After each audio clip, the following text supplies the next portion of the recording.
ፊልድ ማርሻል ብርሃኑ ጁላ የመጨረሻውን ፊሽካ ነፉ።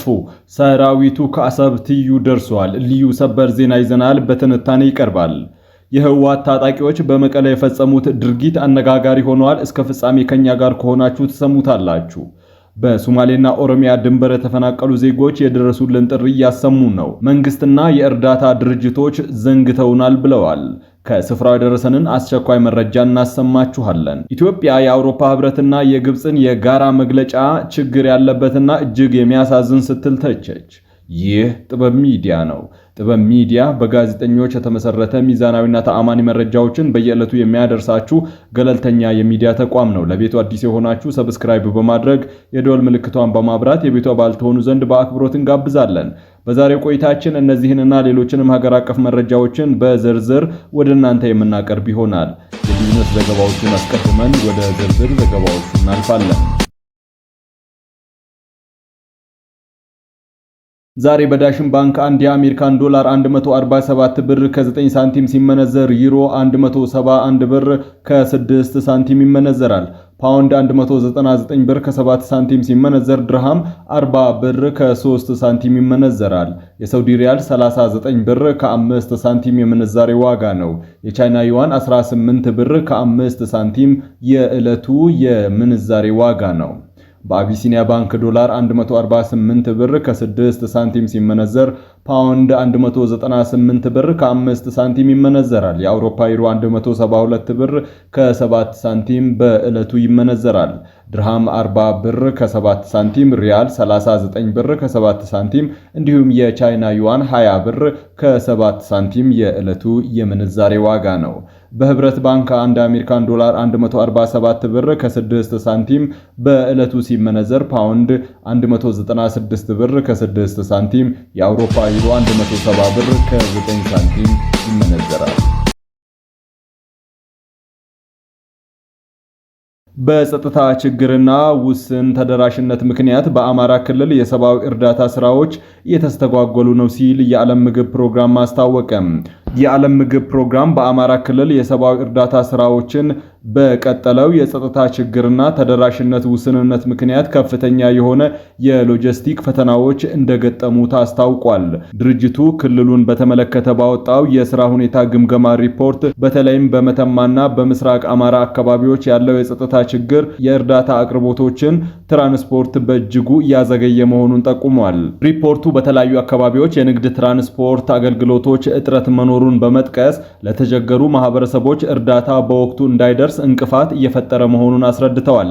የዓለም ምግብ ፕሮግራም ምንም እንኳን ገደቦች ቢኖሩም የሎጂስቲክ ክላስተርን በግጭት ባለበት ክልል ውስጥ የሰብአዊ አጋሮችን ስራዎችን መቀጠል እንዲችሉ ትራንስፖርት ማከማቻና ቅንጅትን ጨምሮ የጋራ አገልግሎቶችን ማቅረቡን መቀጠሉን ገልጿል።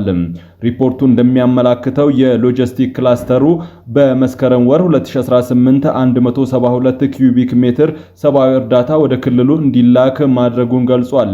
ይህም ከጥር ወር 2017 ዓመተ ምህረት ጀምሮ እየተጓጓዘ ያለውን አጠቃላይ መጠን 7711 ኪዩቢክ ሜትር ያደርሰዋል ብለዋል። ቀጣይነት ያለው ጥረት እየተደረገ መሆኑን የገለጸው ሪፖርቱ የጸጥታ ሁኔታ ተለዋዋጭ በሆነበት ወቅት የእርዳታ አቅርቦትን ለማረጋገጥ ተሽከርካሪዎች በአንድ ላይ መንቀሳቀስ ወይም ኮንቬይ ኦፕሬሽን ወሳኝ መሆኑን ጠቅሷል። ኢትዮጵያ የአውሮፓ ህብረትና የግብፅን የጋራ መግለጫ ችግር ያለበትና እጅግ የሚያሳዝን ስትል ተቸች። በብራሰልስ የሚገኘው የኢትዮጵያ ፌዴራላዊ ዲሞክራቲክ ሪፐብሊክ ኤምባሲ የአውሮፓ ህብረትና ግብፅ በጋራ ያወጡትን መግለጫ ላይ ጠንከር ያለ ትችት ሰንዝሯል። ኤምባሲው የህብረቱን አቋም ችግር ያለበትና በእጅጉ የሚያሳዝን ሲል ገልጾታል። ኤምባሲው ሐሙስ ጥቅምት 13 2018 ባወጣው መግለጫ የአውሮፓ ህብረትና የግብፅን የጋራ መግለጫ ግብፅ በናይል ወንዝ ላይ የምታራምደውን የቅዠት ገዢ እሳቤ እንዲሁም የጠቅላይነት ፍላጎት የሚያስተጋባና የሌሎች የተፋሰስ ሀገራትን ምልከታና ጥቅም ሙሉ በሙሉ ችላ ያለ ነው ሲል ገልጾታል። የአባይ ወንዝ 11 ተፋሰስ ሀገራቶች እንዳሉት መዘንጋትም የለበትም ያለው የኤምባሲው መግለጫ አክሎም የአውሮፓ ህብረትና የግብፅ መግለጫ ከሰሃራ በታች ባሉ የአፍሪካ ሀገሮች የሚኖሩ ከግማሽ ቢሊዮን የሚጠጉ ሰዎችን መብትና ምኞት እንዲሁም ህልውና ሙሉ በሙሉ የሚሽር ነው ብሎታል። ከኤርትራ ጋር ያለውን ችግር በሽምግልና መፍታት እንፈልጋለን ሲሉ አምባሳደር ዲና ሙፍቲ ተናገሩ። የተወካዮች ምክር ቤት አባልና የውጭ ግንኙነት ደህንነት ጉዳዮች ኮሚቴ ሊቀመንበር የሆኑት አምባሳደር ዲና ሙፍቲ የኢትዮጵያ ሕዝብና መንግስት ከኤርትራ ጋር ጦርነት ውስጥ መግባት ፍላጎት እንደሌላቸው ገልጸዋል። አምባሳደሩ ዛሬ በሰጡት ቃለ ምልልስ የባህር በር እጦት ለኢትዮጵያ ኢኮኖሚ ደህንነትና መረጋጋት ፈተና መሆኑን ጠቅሰው ሀገሪቱ የባህር በር ለማግኘት የምታደርገው ሰላማዊና ዲፕሎማሲ ጥረት እንደምትቀጥልበት አሳውቀዋል። ለወደፊቱ የሀገሪቱ ኢኮኖሚ የባህር በር ወሳኝ ሆኖ መገኘቱን አስረድተዋል። አምባሳደር ዲና ሲናገሩ በዚህ ረገድ የኢትዮጵያ ጥያቄ ፍትሃዊና እንዲሁም በ1982 የወጣውን የባህር በር የሌላቸው ሀገራትን የሚመለከተው ዓለም አቀፍ ሕግ ይደግፈናል ያሉ ሲሆን የኢትዮጵያ ፍላጎት በሰላማዊ መንገድ ሰጥቶ በመቀበል መርህ አብሮ በማደግ ላይ የተመሰረተ መሆኑን አስረድተዋል። በጎረቤት ሀገራት ላይ ምንም አይነት ጫና የማድረግ ፍላጎት እንደሌለ ጠቅሰው ይህንንም ኢትዮጵያ በተደጋጋሚ ስትገልጽ መቆየቷን አስታውቀዋል። ንግግራቸውን ሲቀጥሉ እኛ አሁን ጦርነት ውስጥ መግባት አንፈልግም ብለዋል። የባህር በር ባለቤትነታችንን ለማረጋገጥ የሚያስችል ቁመና ላይ እንገኛለን ሲሉ ፊልድ ማርሻል ብርሃኑ ጁላ ተናገሩ። 118ኛው የኢትዮጵያ መከላከያ ሰራዊት ቀን የማትደፈር ሀገር የማይበገር ሰራዊት በሚል መሪ ሐሳብ በባህር ኃይል ማሰልጠኛ ትምህርት ቤት እየተከበረ ነው። ፊልድ ማርሻል ብርሃኑ ጁላ በዚህ ወቅት ባስተላለፉት መልእክት ሀገራችን የተፈጥሮ ሀብቷን እንዳትጠቀም የሚፈልጉ ታሪካዊ ጠላቶች አሉ ብለዋል።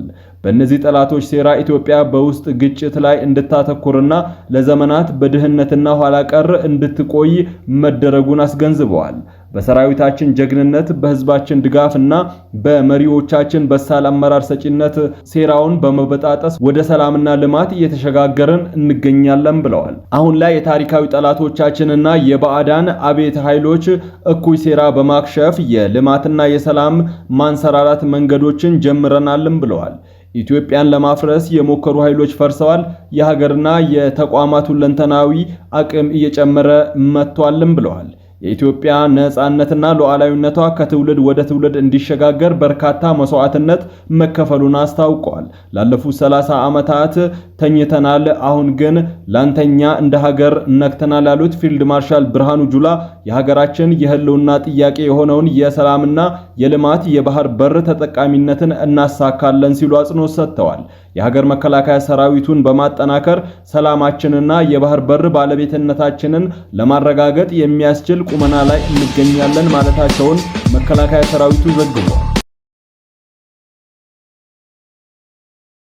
በሶማሌና ኦሮሞ ማህበረሰብ መካከል በተነሳ የጎሳ ግጭት የተፈናቀሉ ቤተሰቦች ለችግር መጋለጣቸውን አስታወቁ። በሶማሌና በኦሮሞ ማህበረሰብ መካከል በተነሳው ግጭት ወደ 100 የሚጠጉ የሶማሌ ቤተሰቦች መፈናቀላቸው ተገልጿል። በሁለቱ ማህበረሰቦች መካከል የተነሳውን ግጭት ተከትሎ የተፈናቀሉት ከክልሉ ዋና ከተማ ጅግጅጋ አቅራቢያ የሰፈሩ ሲሆን ለከፍተኛ ችግር መጋለጣቸውን ተናግረዋል። ከፋፋን ዞን የተፈናቀሉት እነዚህ ቤተሰቦች ቤታቸውንና የቀንድ ከብቶቻቸውን ትተው በመሄዳቸው ምንም አይነት አማራጭ ገቢ እንደሌላቸው አስረድተዋል። ከነዚህ መካከል የ43 ዓመቱ አብድናሲር አሊ እንደገለጹት ቤተሰቦቻቸውን በቀን አንዴ መመገብ እንኳን ተስኗቸዋል። በየዕለቱ ጠዋት ተነስተው የቀን ስራ እንደሚፈልጉ አስታውቀው ብዙ ጊዜ ባዶ እጃቸውን እንደሚመለሱ አስረድተዋል። በስንት ጊዜ አንዴ ወይም ሁለቴ የቀን ስራ እንደሚያገኙ የገለጹት ይህ አባወራ ክፍያው ከ$30 በታች በመሆኑ ባለቤታቸውንና 3 ልጆቻቸውን ለመርዳት ያን ያህል ጥቅም እንደማይሰጥ አስታውቀዋል። ሲናገሩም እኔ አርሶ አደር የነበርኩ ሲሆን ሰዎችን ቀጥሬ አሰራ ነበር። እዚሁ ከመጣሁ ግን ተቀጥሬ እየሰራሁ ነው። የቀን ስራ መስራት ቢያሳፍረኝም ድህነት ግን አስገድዶኛል በማለት ገልጸዋል።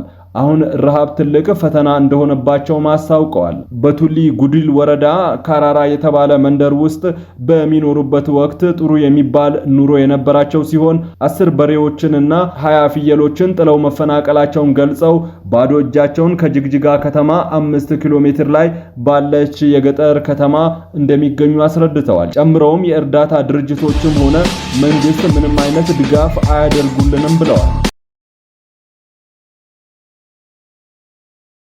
የቲዲኤፍ አርሚ 92 ይቅርታ ጠይቆ ባለ 8 ነጥብ የአቋም መግለጫ አወጣ። የትግራይ መከላከያ ኃይል ወይም ቲዲኤፍ ሰሜን ምስራቅ ግንባር አርሚ 92 በዛሬው ዕለት ስብሰባ አድርጎ መግለጫ አውጥቷል። በመግለጫው እኛ አርሚ 92 አባላት ለህዝባችንና ለህልውናችን በአንድነት ሆነን ዋጋ ከፍለናል ብለዋል። ያገኘነው ድል ጠላቶቻችን ፈቅደው የሰጡን ሳይሆን በሰራዊታችንና በህዝባችን ጀግንነት ነው በማለት ከጀመረ በኋላ በቲዲኤፍ ያላሰለሰ ትግል የፕሪቶሪያው ሰላም ስምምነት ሊፈረም መቻሉን ጠቅሷል። ሲቀጥልም ጠላቶቻችን ለ5 ዓመታት ያህል መሬቶቻችንን ይዘው ይገኛሉ። በዚህም ህዝባችን ለማህበራዊና ኢኮኖሚያዊ ችግር የተዳረገ ከመሆኑም በላይ በረሃብና በበሽታ እያለቀ ነው ያለ ሲሆን የብልጽግና መንግስት ስምምነቱን ተግባራዊ ለማድረግ ፈቃደኛነት እየታየበት አይደለም ብሏል። ጨምሮም መንግስትና አጋሮቹ ቀን ከሌሊት የትግራይ ህዝብ መስዋዕትነት በሆነው ቲዲኤፍ ላይ የስም ማጥፋት ዘመቻ እያከናወኑ ይገኛሉ በማለት የተጠቀሰው መግለጫው አያይዞም ሰራዊቱ ከማህበራዊና ኢኮኖሚ ችግሮች መዳረጉን አስረድቷል። ይህ ችግር በሰራዊቱ ላይ ብቻ ሳይሆን በቤተሰቦቻቸውም ላይ ተጽዕኖ እያሳደረ እንደሆነ ገልጸዋል። በትግራይ ውስጥ ባለው ያልተረጋጋ የፖለቲካ ሁኔታ ምክንያት ጥያቄዎቻቸው ሳይመለሱ መቆየታቸውን አስታውቀዋል። መግለጫው ጨምሮም ጠላቶቻችን ይህንን የሰራዊቱን ችግር እንደ ክፍተት ሊጠቀሙበት ሲፈልጉ እያየን ቢሆንም እኛ ግን ከህዝባችንና ከመንግስታችን ጎን ነን ያለ ሲሆን ባለፈው ሳምንት መንገድ በመዝጋት የተደረገው ተቃውሞ አሳፋሪና ኃላፊነት የጎደለው በሚል ገልጾታል። በዚህም በመነሳት ባለ 8 ነጥብ የአቋም መግለጫ ማውጣቱን አስረድተዋል።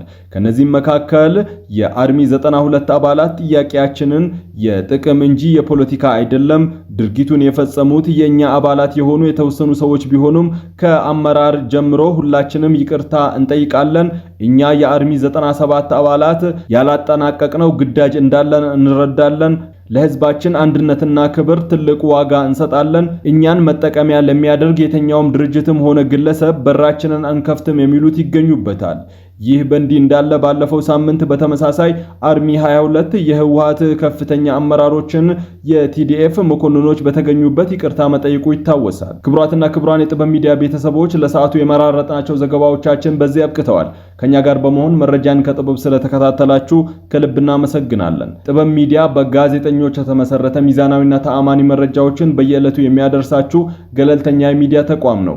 ለቤቱ አዲስ የሆናችሁ ሰብስክራይብ በማድረግ የደወል ምልክቷን በማብራት የቤቱ አባል ትሆኑ ዘንድ በታላቅ ትህትና እንጠይቃለን። ሰላም።